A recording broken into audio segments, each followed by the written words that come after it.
Okay, this is Federalist 21 Part 2. This is the website that I have mentioned to you before. This is a great resource, teachingamericanhistory.org. You should check it out.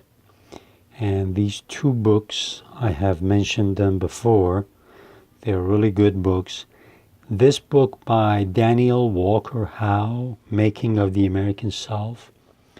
There are 2 chapters in there that talks about the Federalist Papers and what how Scottish philosophy and other philosophers, for that matter, had influenced some of the founders of this country.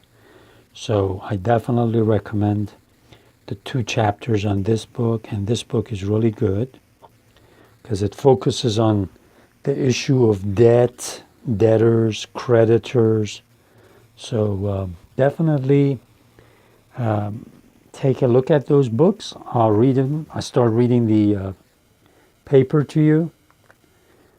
Having in the 3 last numbers taken a summary review of the principal circumstances and events which depict the genius and fate of other Confederate governments, I shall now proceed in the enumeration of the most important of those defects which have hitherto disappointed our hopes from the system established amongst ourselves. To form a safe and satisfactory judgment of the proper remedy, it is absolutely necessary that we should be well acquainted with the extent and malignity of the disease. So see, he's referring to the Confederacy and the Article of Confederation as a body, a document that's got defects. It's like a body that has disease in it. Because first he says in the last 3 papers, in the last 3 Federalists, we looked at other confederacies. Now we're going to look at what is wrong with our own confederacy. The next most palpable defect of the existing confederation is the total want of a sanction to its laws. Notice sanction is capitalized, capital letters. Means we cannot enforce the laws that we pass on a national level. The United States, as now composed, have no power to exact obedience or punish disobedience to their resolutions, either by pecuniary mulct, by suspension or divestiture of privileges, or by any other constitutional means. Notice it said United States have. It doesn't say United States has. So remember, I told you, I mentioned this before, that up to the Civil War, they used to say United States are. And here it says United States have.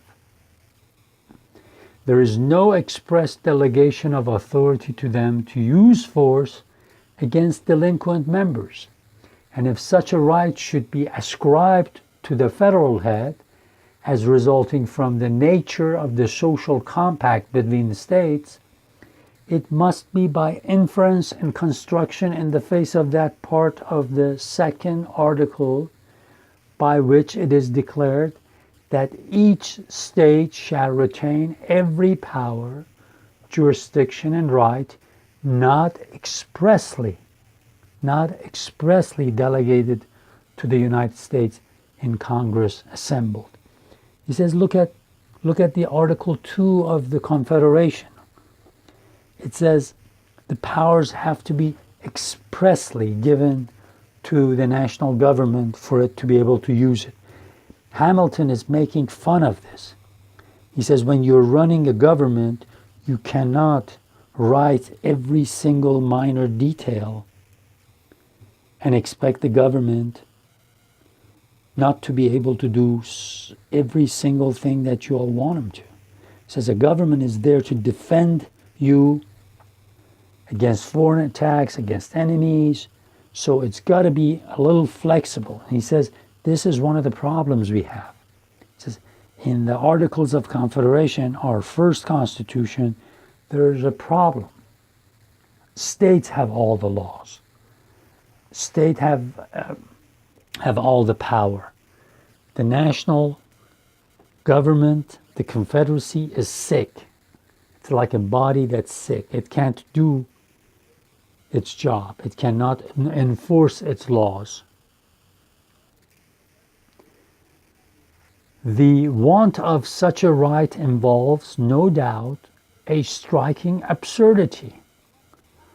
But we are reduced to the dilemma either of supposing that deficiency, preposterous as it may seem, or of contravening or explaining away a provision which has been of late a repeated theme of the eulogies of those who oppose the new Constitution, and the omission of which in that plan has been the subject of much plausible animadversion and severe criticism.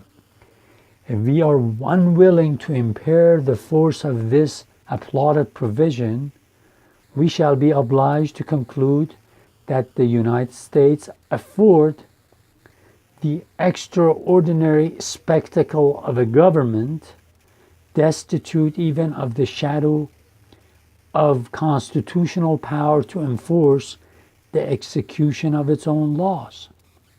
It will appear from the specimens which have been cited that the American Confederacy, in this particular, stands discriminated from every other institution of a similar kind, and exhibits a new and unexampled phenomenon in the political world. He says, when you compare our Confederacy with the confederacies we studied, with the ancient and the ones that were near modern times, it looks like ours have, because remember he uses the word have, the same disease.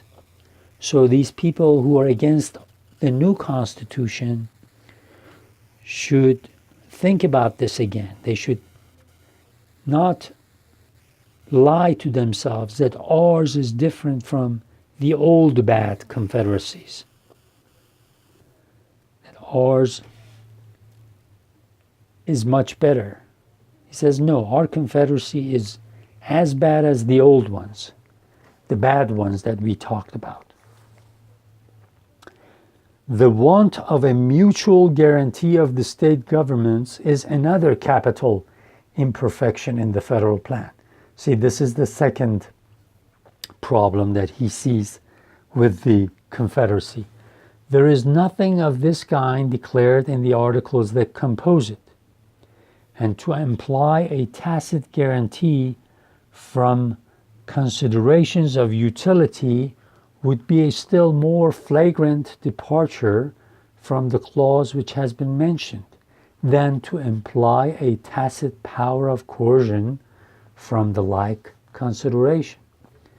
The want of a guarantee, though it might in its consequences endanger the Union, does not so immediately attack its existence as the want of a constitutional sanction to its laws.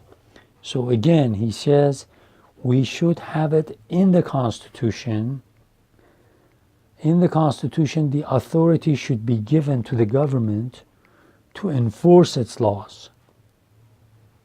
And he says, in the Confederacy we live under, by what is in the Articles of Confederation, this sanction is not given to us. We are not allowed to enforce the national law on citizens of different states. So it says, we cannot lie to ourselves. This is a major problem with our old Constitution.